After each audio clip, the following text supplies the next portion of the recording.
ուրեմն Հաբիգեր անունով օգտատերը, Հաբիգեր ես չեմ ճանաչում, բայց չգիտեմ մշտական դիտողա, թե ոչ մշտական դիտողա, ամեն դեպքում ողջունում եմ, մի կարևոր բան է գրում, ասում է, իսկ ինչ թեմա էր իբր Վազգենի ու Նարեկի մեջ կոնֆլիկտ կա, ով էր ասել, ինչ որ sense, չգիտեմ, mən որ ասում եմ, դրական իմաստով է գրել, բացասական իմաստով է գրել, սրտացավությամբ է գրել, չգիտեմ, չեմ ճանաչում, ամեն դեպքում ես ուզում եմ հստակ ասել, որ նման բան գոյություն չունի, նման անգամ նշույլներ գոյություն չունեն, եւ ես անգամ զարմանում եմ, թե ինչից են այդ խոսակցությունները, նման բան գոյություն չունի, վերջակետ, ուրիշ բան չունեմ ասելու այդքան բան։ Միանշանակ գոյություն չունի։ Նարեկն էլ, Վազգենն էլ, մեր ընկերներն են, Նարեկը եւ Վազգենը իմնեմնիմի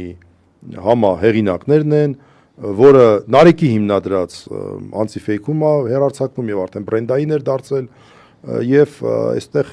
սա այն դեպքն է, որ առանց մեկը մյուսի այս հաղորդումը իր էֆեկտը չէր կարող ունենալ եւ բացարձակ իրականությանը չի համապատասխանում այս ամեն ինչի ինչ որ նշում եք, էլ ուրիշ ավել բան չունեմ ասելու։ Առանց մեկը մյուսի փող լրացնելու ուղղակի չէր ստացվի։